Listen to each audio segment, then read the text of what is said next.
a very good evening to you all. This is Shifa ma'am, your English educator on Guidely. So guys, today I have brought this video to let you people know the last and the final ultimate 10-day strategy on how you are going to score 20 plus marks, how you are going to maximize your accuracy in the English section in the upcoming SBI Clerk Mains 2022 exam, right? So guys, number first point is there are 40 questions of 40 marks and the timing is 35 minutes. So guys, in those 35 minutes, your target should be just to attempt 20 to 22 to 25 questions.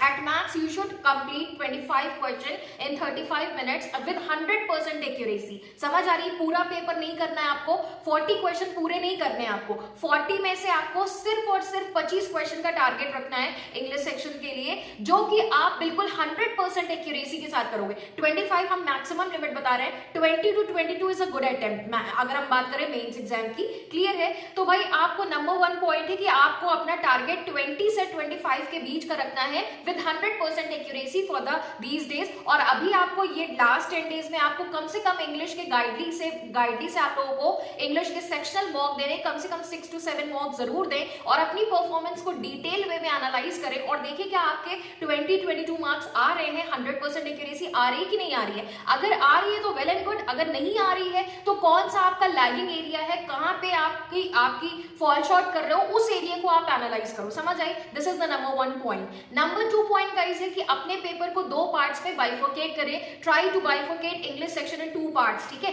एक part में हमारा आता है reading comprehension, cloze test, para jumble और para fillers के question, जो कि पूरा रीडिंग पे बेस्ड होता है, जिसमें बहुत सारा टाइम लगता है हमें रीड करने में, समझने में, और रीडिंग के बेसिस पे, अंडरस्टैंडिंग कैपेबिलिटी के बेसिस पे हमको क्वेश्चंस के आंसर करने होते हैं. एक तो ये पार्ट हो जाता है, इसको आप अलग कर दो. और दूसरा पार्ट 2 में आपके क्वेश्चंस आ जाते हैं 1-2 लाइनर क्वेश्चंस, जिसमें आपका आता है एरर स्पॉटिंग, जिसमें आ जाता है फ्रेज रिप्लेसमेंट, जिसमें सेंटेंस इंप्रूवमेंट आ जाता है, मैच द कॉलम वाले क्वेश्चंस आ जाते हैं आपके, चाहे मैच द कॉलम फिलर्स हो या मैच द कॉलम वाले डायरेक्ट क्वेश्चंस हो, सेंटेंस कनेक्टर स्टार्टर्स आ जाते हैं, इसमें आपका वर्ड स्वैप के क्वेश्चंस आ जाते हैं. तो ये सारे आपके 1-2 लाइनर क्वेश्चन पार्ट 2 में आ जाते हैं. क्लियर? अब नंबर 3 पॉइंट तो आपने डिवाइड कर दिया. 3 पॉइंट आपको जो काम करना है वो ये करना है कि सबसे पहले टारगेट करें 1-2 लाइनर क्वेश्चंस को अटेम्प्ट करें एग्जाम में. जैसे कि हम आपकी YouTube क्लासेस में भी आपको बताते हैं कि एग्जाम अप्रोच आपको रखना है, always try to go with 1-2 liner questions in one go, then after completing all 1-2 liner come to the reading comprehension, cloze test and para jumble. This should be your approach, right, for the exam, for the main final exam.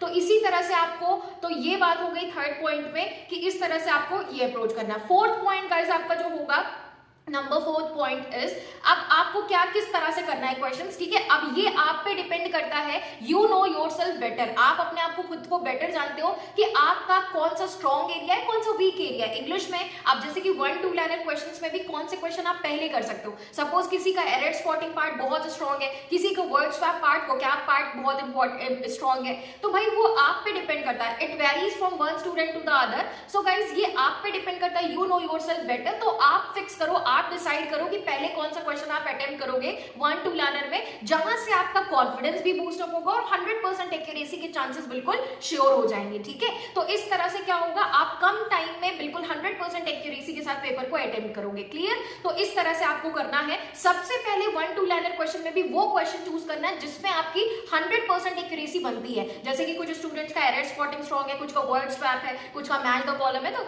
वो करने के बाद फिर बाकी के 1-2 liner questions को आप एक सीक्वेंस में अटेम्प्ट करते चलोगे. ठीक है, ये हो गई number 4th point. Number 5th point guys जो आपको ध्यान में रखना है वो ये है कि रीडिंग कॉम्प्रिहेंशन में भी सारे क्वेश्चंस आपको अटेम्प्ट नहीं करने. समझ आ रही है बात? अब देखो, अगर ये डिपेंड करता है टाइम मैनेजमेंट पे भी डिपेंड करता है. 35 मिनट्स का आपके एग्जाम में आपके पास टाइम है और टोटल 40 क्वेश्चन है. 40 तो हमें करने नहीं है, हमने टारगेट बनाया कि 25 मैक्सिमम टारगेट है, जिसमें हमारी 100% एक्यूरेसी होनी चाहिए. समझ आ रही? 99% भी नहीं चलेगा, 100% एक्यूरेसी होनी चाहिए. और 100% एक्यूरेसी के साथ हम 25 क्वेश्चंस का टारगेट रख रहे हैं एसबीआई क्लर्क मेंस के लिए. समझ आ रही है बात? तो फिर हम रीडिंग कॉम्प्रिहेंशन में पहले उन क्वेश्चंस को करेंगे जो कि डायरेक्टली पैसेज पे बेस्ड है. जैसे सिनोनिम एंटोनिम वाले क्वेश्चंस आप ले लो, पैसेज में डायरेक्टली आप देखते हो, वहां पे पढ़कर समझ आ रहा होता है कि इसका सिनोनिम किस एस्पेक्ट में है, एंटोनिम किस एस्पेक्ट में है.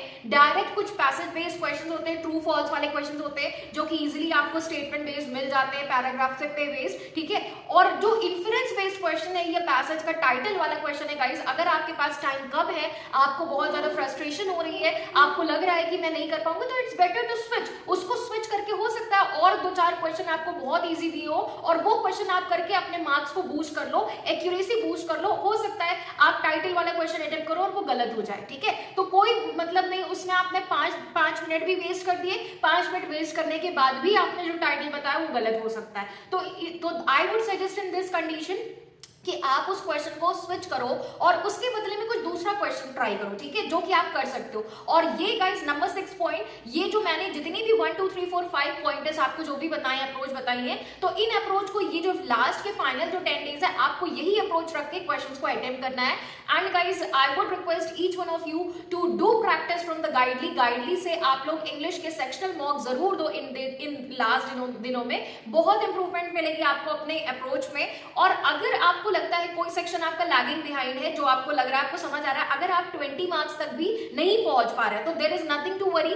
आप डीप एनालिसिस करो कि कौन सा एरिया आपका वीक आ रहा है, क्यों आपके मार्क्स 20 तक नहीं पहुंच रहे हैं, ठीक है। आप जब उस सेक्शन को एनालाइज कर लोगे ना, फिर उस सेक्शन के ही केवल इंडिविजुअल क्वेश्चंस को गाइडली के इंग्लिश के बंडल पीडीएफ, जो फ्री पीडीएफ है, उसमें से बल्क में करीब आप 30 से 30 to 40 क्वेश्चन प्रैक्टिस कर लो, that is more than enough. समझ आ रही है?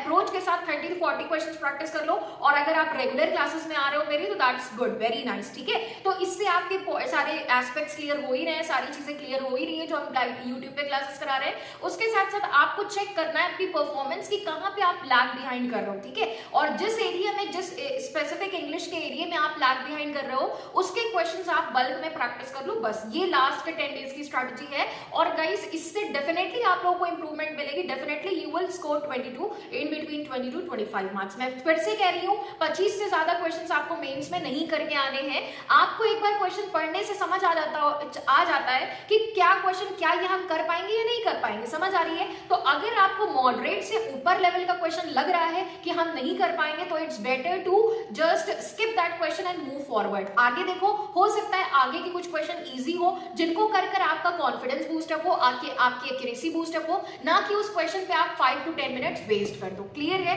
तो इस तरह के टाइटल वगैरह के जो क्वेश्चन है, और जिन क्वेश्चन को पढ़कर आपको बहुत फ्रस्ट्रेशन होती है, कुछ स्टूडेंट्स को होता है मैम इतना लेंथी पैसेज है कि पढ़कर फ्रस्ट्रेशन होती है, कंसंट्रेट नहीं कर पाते हैं। तो भाई कंसंट्रेट नहीं कर पा रहे हो, कोई बात नहीं है, आप सिर्फ वो क्वेश्चन अटेम्प्ट करो जिन क्वेश्चंस को आप एक बार में पढ़कर तुरंत आंसर टिक कर सकते हो, ना कि पूरा पैराग्राफ पढ़कर। हम उन बच्चों को वो बोलेंगे कि जिनका कंसंट्रेशन वीक है, वो लोग इन्फ्रेंस बेस्ड क्वेश्चंस को अटेम्प्ट ना करें। समझ आ रही है? क्योंकि इन्फ्रेंस बेस्ड क्वेश्चन जो होता है वो ओवरऑल के बेसिस पे आंसर करना होता है, टाइटल वाले जो क्वेश्चन होते हैं वो ओवरऑल के बेसिस पे करना होता है। और अगर आपका कोई आर्टिकल ऐसा एग्जाम में, हालांकि मेंस में ऐसा ही आता है, फाइनेंशियल कोई पैसेज आता है जो कि वैल्यू बेस्ड दिया हुआ है, तो गाइस वैल्यू बेस्ड, अगर न्यूमेरिकल वैल्यू पे बेस्ड कोई दिया हुआ है, तो उसमें से जाहिर सी बात है ट्रू फॉल्स वाले क्वेश्चन जरूर होगा, और वो जरूर अटेम्प्ट करें, क्योंकि वो इजी होता है, क्योंकि वैल्यूज आपको आगे पीछे करके और ट्रू और फॉल्स पूछा होगा। तो बस आपको वैल्यू वाली जो लाइन्स है पैसेज में ना, उसको ध्यान से देना होगा, और वहां पे जो वैल्यूज अगर आगे पीछे करके दियोगे, तो वो आप मिसमैच जो होगा, वो क्वेश्चन के ऑप्शंस में से देखकर आप क्या कर लोगे, आप क्रॉस चेक कर लोगे और अपना आंसर बता लोगे उसमें से, ठीक है। तो ये आपका अप्रोच होगा गाइस फाइनल आपके एग्जाम के लिए। सिंगल फिलर्स के लिए हम फिर से एक बात कह रहे हैं, अगर मान लीजिए आपका सिंगल फिलर्स आता है, और तो यही दो ऐसे टॉपिक होते हैं जो कि चैलेंज थोड़ा सा क्रिएट करते हैं। एक तो पैसेज हमारा कुछ टाइटल हो गया, इन्फ्रेंस बेस्ड क्वेश्चन हो गया, और तीसरा एक टॉपिक सिंगल फिलर्स का हो गया। सिंगल फिलर्स में 5 वर्ड्स जो दिए वो ऐसे दिए जो हमने कभी सुने ही नहीं है। तो अगर ऐसा कोई 1-2 क्वेश्चन ही होगा, ऐसा नहीं कि 40 में 40 क्वेश्चन इसी तरह का है, ऐसा नहीं है। तो इसीलिए गाइस मैं कह रही हूँ 25 मार्क्स का आपको 25 क्वेश्चन का टारगेट रखना है 100% एक्यूरेसी के साथ। और अगर ऐसा कोई 1-2 क्वेश्चन आता है सिंगल फिलर्स में जिसमें कि 5 वर्ड्स आपको ऐसे दिए जो आपके लिए बिल्कुल न्यू है, बिल्कुल अननोन है, तो आई वुड रिकमेंड कि skip that question and move forward. Clear है? आगे के क्वेश्चन बिल्कुल 100% होगा कि आगे के क्वेश्चन इजी होंगे, ठीक है। तो वो क्वेश्चन आप अटेम्प्ट करो, ना कि उसमें टाइम वेस्ट कर दो। क्लियर है? तो guys this is all enough for today. और एरर स्पॉटिंग के लिए कल मैंने जो वीडियो आपको प्रोवाइड किया था उसको जरूर देखें गाइस, बहुत हेल्प मिलेगी। और एरर स्पॉटिंग और जितने भी टॉपिक्स हैं आपके, उसके हमने इंडिविजुअल बहुत सारी क्लासेस कराई है, तो वो सारी वीडियोस आप देखें। और लास्ट ये फाइनल डेज में गाइस आप लोगों को वीडियो देखने से काम नहीं चलेगा। ये फाइनल डेज, लास्ट की जो 10 डेज हैं, जिनका भी मेंस एग्जाम है, तो आप लोगों के लिए सबसे ज्यादा जो बेनिफिशियल चीज है वो यही है कि इंग्लिश का ज्यादा से ज्यादा सेक्शनल टेस्ट दें, फॉर ग्रांटेड ना ले गाइस। ये सबसे लास्ट में आप लोग के लिए एक इंपॉर्टेंट नोट है, don't take English section for granted, because English section के बेसिस पे आपका या तो सिलेक्शन होता है या तो रिजेक्शन होता है, समझ आ रही है? Maths and reasoning is everyone's cup of tea, but if we talk about the English and current affairs that's not everyone's cup of tea, right? तो आपको अच्छे से वहां पे खेलना है, और अच्छे से खेलने के लिए अभी से लास्ट के 10 डेज में प्रैक्टिस करनी है कि हम 25 क्वेश्चन को 35 मिनट्स में 100% एक्यूरेसी के साथ किस तरह से करेंगे। यही अप्रोच जो अभी मैंने आपको 5-6 पॉइंट्स बताए, इन अप्रोच को आप फॉलो करोगे, definitely guys I bet you 500% that you are going to get in between 20 to 25 marks with 100% accuracy in the upcoming SBI PO, SBI Clerk Mains exam. Clear? So thank you everyone for watching this video. See you all guys in tomorrow's session. Till then, bye. Stay safe. Take care. Be happy. Thank you for watching this.